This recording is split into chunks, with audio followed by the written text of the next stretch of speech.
Welcome back to the Fit Minute Podcast. Today I have a return guest, Ryan Jones, who's a friend of mine, and we're going to talk about motivation. So I know a lot of us know the word motivation, but what is it? Motivation is the reason for people's actions, willingness, and goals. So you set goals, and what gets you to reach those goals? There are two types of motivation. There's intrinsic, which is kind of an internal. It's what would motivate you to do something, like it being fun or being an achievement or giving you power or fulfillment or pride in something that you have achieved, or maybe even a status that you have. Or there's extrinsic, okay, good word, which is someone else motivating you, a motivator external, like someone causing you pain or causing pleasure or giving you praise or some sort of reward or even a fear. So I want to talk about how we stay motivated, why we stay motivated, and what exactly is motivation to us. So welcome, Ryan. Thanks for having me back. Love being here. Yeah, it's great. I'm glad you're back. So apparently you're going to be a returning guest on my podcast, which is fine and fun. So it's exciting. I appreciate that. What are some things that you do to stay motivated? I know there's all kinds of life stressors, things that happen. You've got your son and jobs. We all have jobs. But what are things that you do to continue to stay motivated and continue on your path to maintaining this healthy lifestyle? The motivation is just making sure you get up in the morning. I mean, it's a lot of fun when you're having fun, but when you wake up and you feel good and you know you're on the right path, it keeps you going. Mm-hmm. You got a lot of energy levels. You feed off of people. People feed off of you. It's crazy when you wake up on the right side of the bed and then all of a sudden, like, people come up to you and they're like, hey, I was having a bad day, but then you came up and, like, either said a joke or said hi to me or gave me a hug or just asked me what was up. And then you can wake up on the wrong side of the bed and you can turn not only your day, but everybody else's day bad. So yeah, that's so true, because so many times, people will be having a day and want to cancel on me and they come into the gym and they're like, I really didn't want to be here today, but I'm glad I'm here. And then they leave and feel better that you've made this accomplishment. Like I said, that's your internal goal. It's an accomplishment that you made it to the gym even though you didn't want to. So I totally get that. It's funny you say that, because it's almost like everyday clockwork. Is like, I almost turned around this morning when I went to the gym. Like, I guarantee you there's a bunch of people waking up to, like, what time is it right now? Like, I didn't get out of bed till 8 o'clock, so. That's fine, though. Like, there's still people in bed, though, right now. Like, I was at 5 o'clock, and I'm making breakfast, and I'm drinking my water. I'm having my own, like, oops, I hit the mic. I know better. I'm a returning guest. I should know. But, the motivation for me is, like you were asking, is I can get over that past or that point of no return. Mm-hmm. Because I feel like a lot of people get to that point and they just get stuck in their head like, oh, I'm not going to get any better. So, F it. I'm going to start, whether it's, I'm going to start watching more TV. I'm going to start eating, I'm going to start eating less better. And then I'm just going to start eating whatever I want. Well, I think a lot of times what happens is you have a bad meal and then you just completely give up. But the key is to just keep going. Yep. It's the consistency of it. It's actually getting up, going every day, tracking your food if that's what you need to do, making sure that you're doing these things every single day, even if you F up one day. Yeah. Or one meal. Or two meals, you're getting back up and doing it again. Takes a lot to derail a train. Right. So I wanted to talk about kind of like daily stressors that we have and things that happen in life, because we all have things that kind of get in the way. We've got families, we've got our jobs, and how do you kind of stay on this course when you have things come about? It starts with planning. To be honest with you, it's that cliche thing of like, if you plan, don't plan, yeah, exactly. Execute. There you go. Yep. But if you don't plan, that's planning to fail. So I mean, like this morning, I was up at 5 a.m. Well, probably a lot of people were sleeping, and trust me, I want to sleep, but I planned out most of my week next week, and it's like, you go through these things and you're like, oh, I would have forgot about that if I didn't do this and have my own time. But I think it's just, it's planning, it's being prepared.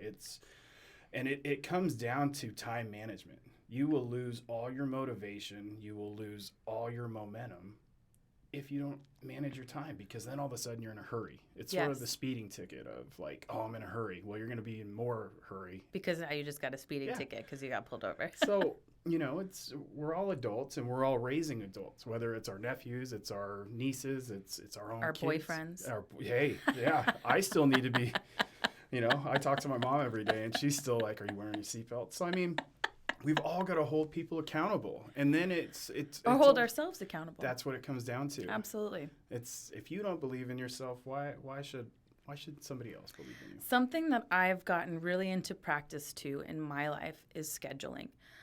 If I showed you my schedule, you would laugh, because I literally schedule everything down to when I sleep, when I eat, when I work out, my clients. And if it's not written down, I forget about it. And I have to do that. Otherwise, you get behind. Do you transfer everything? Do you write down stuff like I do? I have a big notebook, like one of those compositions. No, I put everything in my phone. So otherwise it's in a pile and then it gets completely lost. Like I have 3 like checkpoints in the day of like, okay, what did I write down? I got to transfer it to my Google Calendar, because technology's crazy these days. It keeps us up. I am grateful for my phone calendar, because I used to, when I first started training, I used to write everything down in like what's it called? An agenda. I would write everything in an agenda, and then I would have another calendar that I would write all my appointments in, and then I would have my phone that I would put like other appointments in, and I was a mess. It was like, okay, I can't keep track, but now everything goes into one calendar, my mind-body calendar, and everything is there. Is that not awesome? It is. It makes life so much easier, and what I have gotten into a habit of doing is kind of at the end of the night when I come home, I look at my calendar, I look at the next day, I go over the things that I either didn't get done or wanted to get done, or what I did get done and what I have to do for the next day. So planning, you're right. Planning is huge. And I'm not a planner, and I'm not an organized guy, but I had to force myself to be a planner. It's something you get into a habit to. And when you do all those steps, it's just like your poor metabolism. It goes back to your sleep. Like there's the chicken or the egg theory. So I believe it comes down to time management, and literally like you do. You overlook what's your day look like. I have to. Although sometimes I do look at my schedule. I'm like, dear God, help me. I start seeing Parker do it though now. And now he's writing on his own thing. He wrote down all his New Year's resolutions. Like, I'm just that's so cute. Dude, you were like, yeah. And isn't that funny how he sees this example and follows it? Yeah. Well, and it's scary too, because, I mean, you can ask him stuff and then you think that they're completely oblivious, but then you start watching them do the stuff, whether it's positive or negative, they're picking it up. They're picking up everything that you do, because you're their idol. So it comes, and now that we came back full circle, like that is it extrinsic? Yeah, okay. He would be an external, outside force that would be a motivation. So another motivating force for you would be being an example to your son. And it has to be. I'm not going to unleash just a hellion to the world. I'm going to do my best, when he's 18. Like, I mean, genetics plays a huge role in that, though. It does, yeah. Karma's going to come back. So that is the one truth. So a couple of things I wanted to talk about is, if you're having trouble getting motivated to kind of change your lifestyle and work out, a few things that you can do is to buddy up. So you can have a partner that goes to the gym with you, because then you have that external motivation of somebody you've set an appointment with, or you've set time with. You're saying that you're going to meet this person, or obviously a personal trainer because you set an appointment with them. Another thing is affirmations. So what I do is, I don't do affirmations, but I do like daily. You just write down reminders and stuff? Because I do that on my whiteboard. Yeah. And I have it. I've got my affirmations, and then I tell myself I'm good enough, but I'm not to the place I want to be at. Good enough. And smart That's enough it. and gosh darn it, people like you. Yeah. Well, and that's the thing is like, and it comes back down to that. If you don't respect yourself, how is somebody else going to respect you? Absolutely. Because the number one is you. Because if you can't take care of yourself, That's right. you can't take care of anybody But else. if you can hold yourself accountable, then your personal trainer, then your kid is going to take you serious.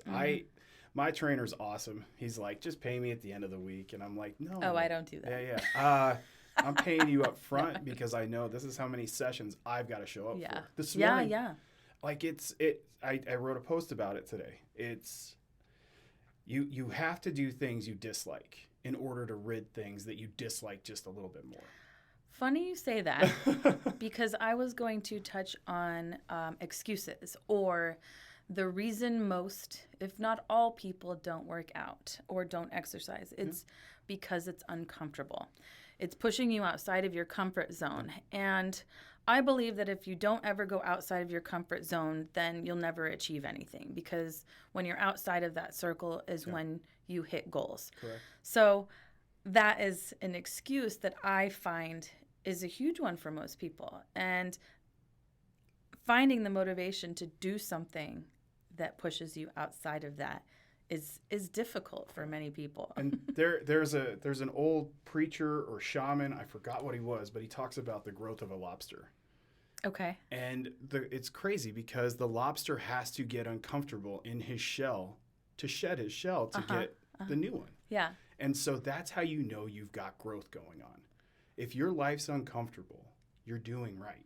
Okay? If you're doing something that's uncomfortable, and like I'm not speaking for anything else, like, anything outside of growth, but I mean, if you're having to go to a gym that's normally dead and then all of a sudden there's a huge conference, I'm speaking from my own gym, and like my strong points are my back and my arms and my legs, but then it's core day today and they've got a huge like cycle class and everyone's on top of the perch watching you do little lateral leg lifts and like they're seeing you struggle, but they haven't seen you the other days where you're killing it.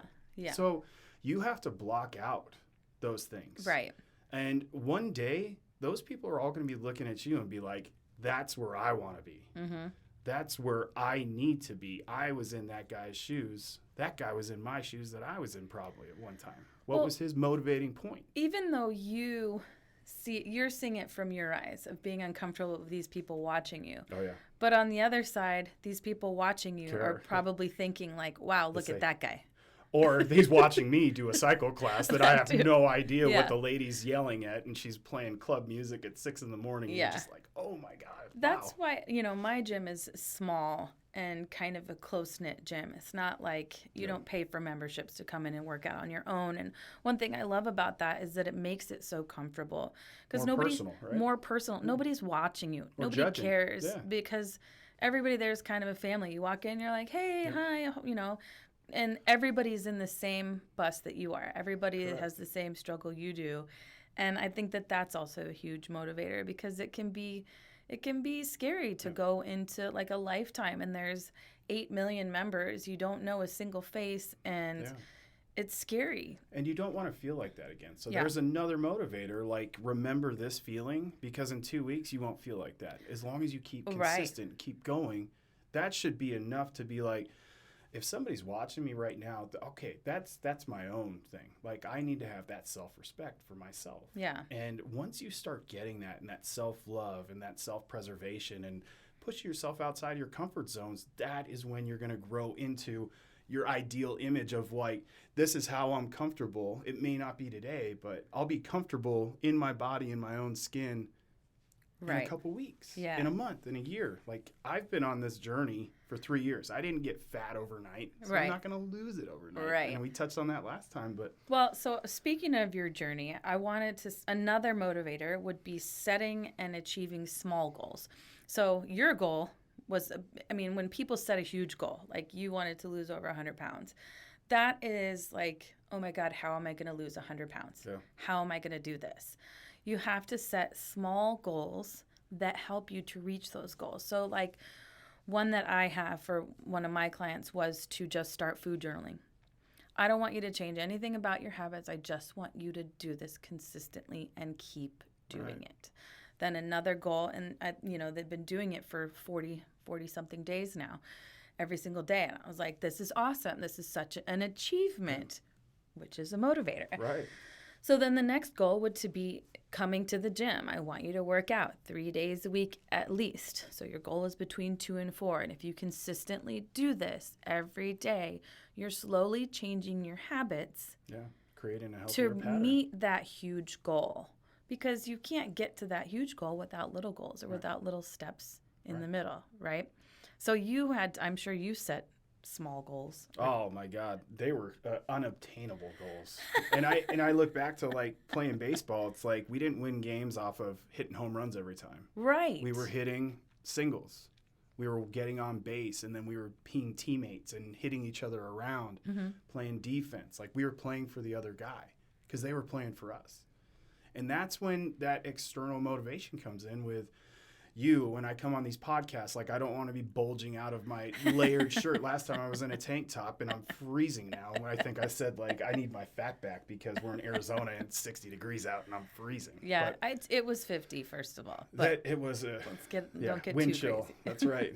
But I mean, I think it was negative 22 in Chicago yesterday. I saw that with wind chill. So that's a vortex. we can't really complain, but you know, us Arizonans and our thin blood. But you asked the question of my goals. I wanted to live a life that whatever I posted on social media was the same thing that somebody, if they ran into me in the store, they didn't see me in the frozen food section or in the drive-thru of McDonald's. They saw me getting raw foods. They saw me living the life that I was posting about. Because, That's my favorite thing I've ever heard. Yeah. Because I talk about this all the time and how I follow a ton of people on Instagram, but most of them I'm like, ugh, I hate this because it's just mostly nudie pictures, and then I'll just unfollow them. And it's like, you have to live this life that you portray, because if you don't, then you're giving somebody false hope. You're Correct. telling somebody that, oh, look at me, look how great I am. And somebody wants to be you. Somebody wants to be like you, and then they're not, and then they feel hopeless. Yeah. And that's my goal too. My goal is to post things or to show things or to share things that, you know, are in my daily life. I'm not going to tell you I don't drink or I don't eat pizza or I don't take days off. You know, I do, absolutely, because I'm a human being. Yeah. And I go through times when I'm sad or depressed or unhappy, and then you cycle through, but you just got to keep on going. And I love that, because I do believe that you post, you know, videos of yourself in the gym, and you can clearly tell that you're living this lifestyle, and it's amazing. I love it. Yeah, it's finding that good mix of, you know, my time with my son, my time with my family, but that's why I'm doing it. Just like when we first spoke, is like I want to be around as long as I can. Like a Big Mac and a large Coke and 2 apple pies for 99 cents, and then hey, I forgot my 2, you know, for $3 sausage McMuffins because they serve breakfast all day, isn't worth, you know, that. Are those real? Like, is that that was real? one of my orders, yeah. Oh. And I've done that, yeah. I remember the time where like I would be $15 for one drive-through session on a value meal. Yeah. And it, you know, you look back at that and you're grateful for that. Yes. You are grateful. You were so hungry. You're like, this is going to be good. I don't know if it's going to be enough, so I'm going to keep eating and all that. I don't know. I mean, and it just got out of hand. And that's another external motivator, is that I never want to be there again. Like, I want to be able to go in and have a fish fillet, but I don't want to go overboard. Like, do people really like fish fillets? You know, I think they changed the recipe. The bun is still the same, but I don't think that's fish in there. I really don't. I really don't. But I very, very rarely eat fast food, if ever. I think it's In-N-Out. Every so often I'll have an In-N-Out. Very rarely. I just ordered 16 patties the other day, and the ladies just looked, and like, I just don't mean patties. Lady. Like, I mean this little 16-year-old girl just like looking at me like, 16 patties. What's going on? But that's also, I mean, that's a treat. It's something that I do. Oh, yeah. You know, I do believe that no matter what you tell me, fast food, it's not fast food. It is not. It takes you just as long to drive through that drive-through as it would to cook a meal at home. So I wish people would believe that. I really do. It is 100% true. And especially if you do a little bit of preparation. If you watch my Instagram videos, like that's real time. Yeah. Like, I mean, I may like season that stuff for like an hour, or I may like let it like marinate. Yeah. But when I take it out and but then that I'm takes like, 2 seconds and then you throw it in the fridge. yeah, right? yeah. And then if you get, it's all about the cuts of meat. It's all about how the meat's prepared and all that. Like, you can cook it. You could be the worst cook ever. All you got to do is get good pans, butter, and then just learn how to touch a steak and be like, okay, that's medium well, that's medium rare, that's well done. But what about people that don't eat red meat? You can do whatever you want to do. It's the same, like they always said, I went to cooking school, and they always said recipes are just a guideline. You can cook it to however you want to. I almost never follow a recipe. I don't think anybody does. Anytime I do, it turns out awful. Yeah. And then the only thing that they say you have to hold true is baking. Like, because that has to be an exact science of all that. If you screw that up, you're screwed. But everyone's different. Yeah. My diet's different than your diet. The way you prepare chicken thighs may be different than I do. You know, I tried giving up bacon. Yeah. I can't do that. I love bacon. So do I. But I also like turkey bacon. Yeah. So I alternate in between the two. Yeah. And so I found a place in Iowa, responsibly sourced. It's vegetarian. They humanely put down these piggies. Like, I mean, they literally have a shaman that blesses them. We were just talking about this last night with my buddies. Like, I mean, they do. It's crazy. Yeah. I mean, this can be a whole different podcast if I can come back on. Yeah, but, of course. Now of course, you have to. See what I did there? Yeah, you're a returning guest here. Self-plug. But no, I really think, just to that little point, is I really think animals go through this stressor where they release stuff, and it goes into the food that we eat, whether it's injected with antibiotics or if it's their natural endorphins, like, and we're eating that stuff. So I've become very conscious of what I eat, and it comes back down to the self-respect. Yeah. And what motivates what you put in your body, how you treat your body, it is all self-respect. Yes. So another thing I wanted to touch on is a motivator would be reward. I think a lot of times what we do is we reward ourselves either with food or alcohol. So you're like, oh, I went to the gym, I've lost 5 pounds. I do this. I totally do this. Oh my gosh, I finally lost 5 pounds, and then I eat pizza and have 3 glasses of wine. And I'm like, why did I do? I don't know why we do it. I don't know why, because I think most people grow up with food as a reward. Finish your plate. Finish your plate. Yeah, absolutely. And you can have a soda. You can have dessert because you got an A. Yeah, you get dessert because you ate your whole meal. Yeah, right. Yeah. I bribe Parker with shoes now. Oh. Like he only eats mint chocolate chip ice cream. I would. There's nothing else like mint chocolate chip ice cream or shoes. Pretty dope. I don't know. That's a toss up for me. That's a toss up. He's got pretty good taste in shoes. Yeah. So. But I have a lot of shoes, so I think if I rewarded myself with shoes, maybe that would be the next maybe epidemic. I do reward myself with shoes. Maybe. Sorry to go off topic, but yeah. But anyway, I'm changing it. So, I want to talk. Like, what kind of rewards would you say that you do as motivation? Well, it's really messed up because now that I found out why my trainer told me I could have a cheat meal, it's because we carb up the day before because I completely get annihilated the next morning. Like, I mean, and my veins are popping, and I just happen to, like, I choose either sushi, pizza, and then I get cauliflower crusts. But I mean, you got to incorporate all that stuff. But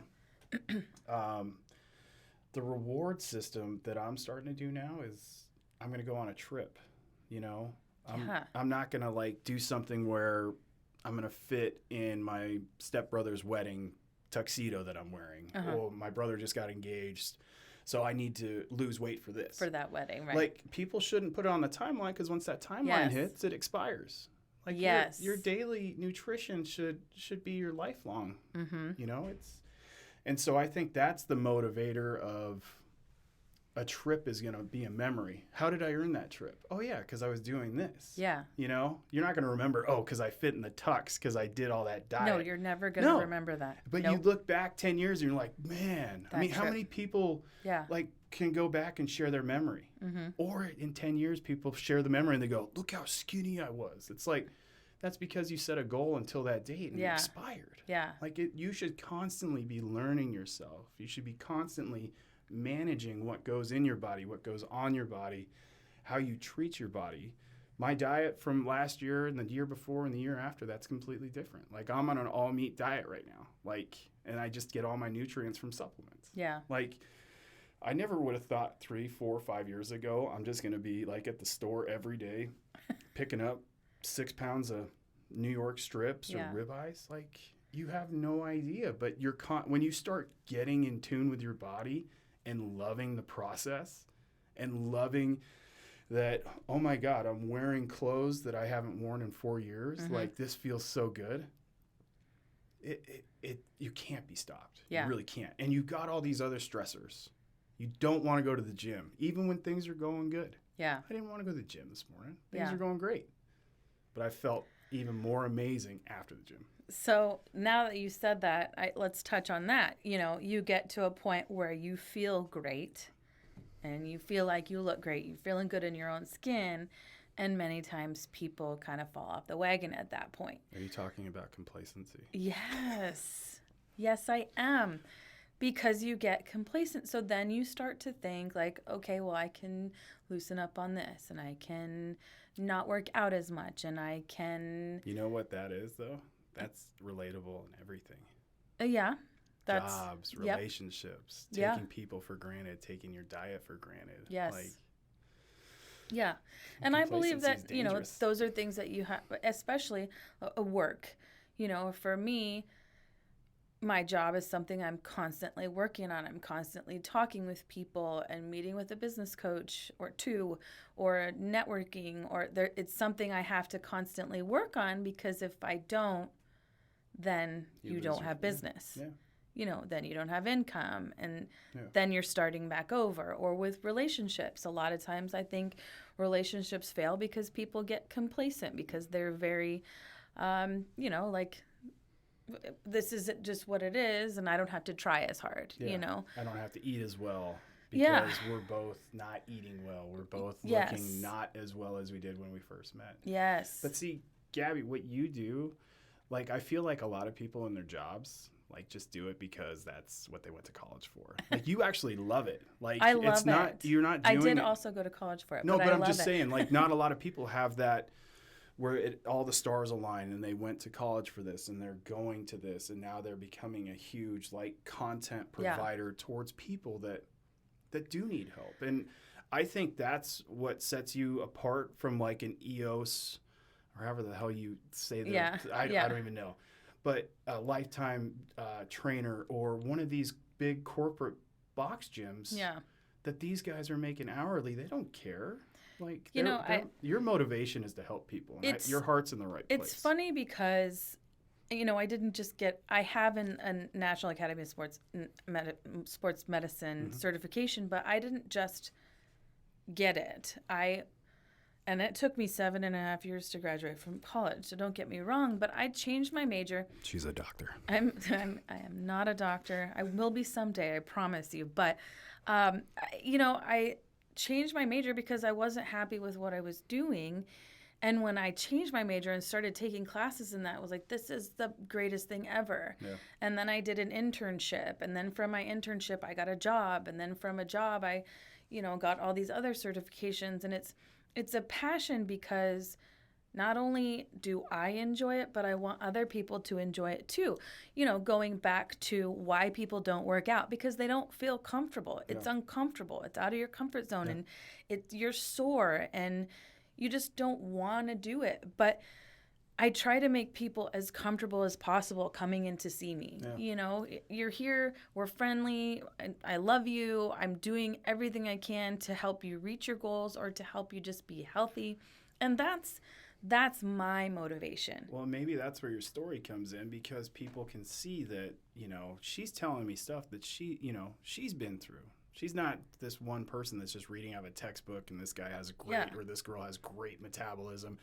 They can eat whatever they want and not work out. And shame on me. Like, I just went and got my personal training and nutrition through the same school you did just for me. Like, because I needed to learn about, Yeah. my own physiology and all that stuff. Which is totally fine. I mean, there's absolutely nothing wrong with that. But it's helped me so much. And I think the lack of knowledge that people have, where they get this coupon for a 7-day free trial and they're not being taught like you teach your clients. Yeah. I think that's a huge lack of their motivation too, because they're uncomfortable because it's an unknown. Yeah. And I think what you're doing, and like, I can't say it enough. Like, I really do think but educating people Yes. on why it's okay to be uncomfortable at first, because it's that positive, neutral, and minus. Like, you need somebody to look up to. That's your positive. There's a neutral where there's somebody that, is your equal and you guys both have the same goals. Yeah. And then there's But also being realistic about it. Correct. You And then know? it's those small goals. It's small goals. I mean, you can't make somebody change if they're not happy with what they're doing. Yeah. If they're not sticking to it, if it's not attainable. I spoke with somebody recently about failure, and they had posted something on social media about, how many times do I have to fail before I quit doing this?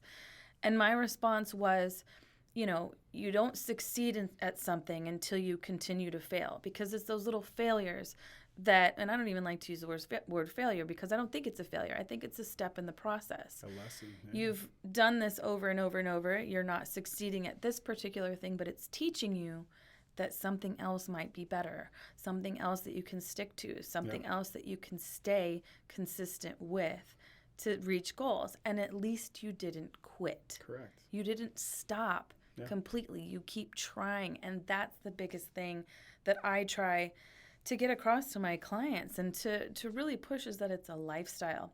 It's a lifestyle change, and you have to make small changes to continue to do it every day. And like I said, I mean, I ate pizza last night for dinner, and then I had a half of an almond Hershey bar. Yeah. So if you had the whole thing, it's okay.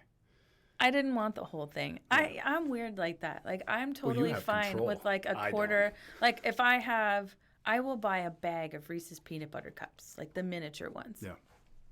I will literally eat one, and I am totally fine. That discipline, man. Yeah, because I only want one. Yeah.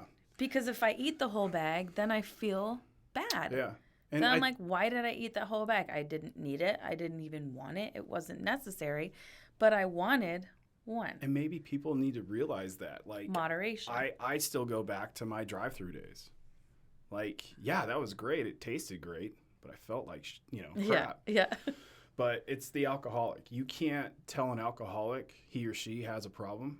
They have to realize it. Absolutely. But then it comes back to the recipe thing like we were talking about. Like, it's just a guideline. Yeah. Like, you have the textbook moves. It's just a guideline. Do it your way. Like, here, I'm going to show you the movement to get what you want accomplished, but do it your way. Yeah. Every plan is just a guideline. I'm here to push you, but I wish I had moderation. I get those Nestle dark morsels and peanut butter, and I may have like 3 or 4 or 5 scoops, and then I use about a handful of chocolate each scoop. But I mean, it's okay. But you also counteract that with the rest of your lifestyle. Like I said, you may do that one day, and that's okay. Yeah, but I don't give up tomorrow. Exactly. I don't it's not just because I did that. Oh, screw it. That's the thing, though. Like, it's the mentality of like, oh my God, I'm eating ice cream. Why am I still eating ice cream? Like, I'm like, oh my God, I earned this. Cool. I'm going to go and kill it tomorrow so I can have 4 scoops tomorrow. Yeah. Well, but then you're using food as a reward. Yeah. And we talked about that. I know. It's okay. But it could be shoes.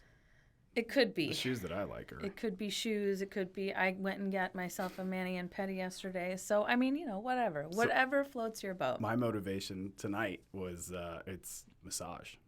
Yes. So I get to go. That's a great one. Like, I get to go, like, my trainer got me because I've been complaining all week. Because he'd just been kicking my butt. Mm-hmm. And so he's like, here, dude, I got you this. And so that was my motivation. Like, I was sore this morning.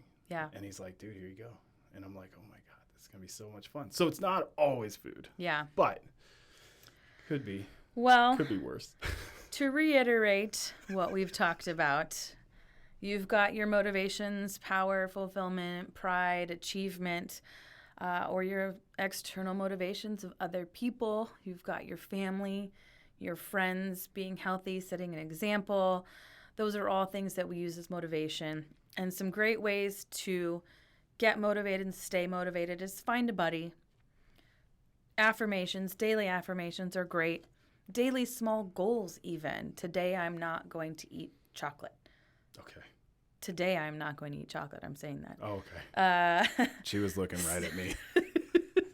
Set small goals, achieve your small goals, and then reward yourself with non-food items. It's okay every so often to reward yourself with food or alcohol because we're human. Yeah. But find other things that make you happy so that you can stick to your goal and maintain a healthy lifestyle forever, not just for your brother's wedding or for your wedding or for... Don't let it expire. Don't settle. Don't let it expire. Never settle and keep going. And hopefully we have motivated somebody today to take Maybe action. That's their homework. They gotta reach out to somebody to hold them accountable. That's your homework. Your homework for today, after you listen to this podcast, is to call a friend, to reach out, and be motivated. So thanks for coming on again, Ryan. And we'll hopefully have you on again soon and talk about something. Maybe we'll talk about, I don't know, diet, nutrition. That sounds... Who knows? Right. Who knows? We'll I'd see. love that. Yeah. So, thanks, Gabby. Yeah. Thank you, everybody, for listening, and hopefully we'll see you next week. Thank you so much for listening to the Fit Minute Podcast, Fitness for Real People, with me, your host, Gabby Mazar. If you would like any more information on what we talked about today, you can find it in the show notes, or you can find it on my website, www.healthybodyworksaz.com. Please leave us a review if you like what you hear, or subscribe to our channel on iTunes or whatever platform you listen to. Join us next week to hear more stories about people just like you.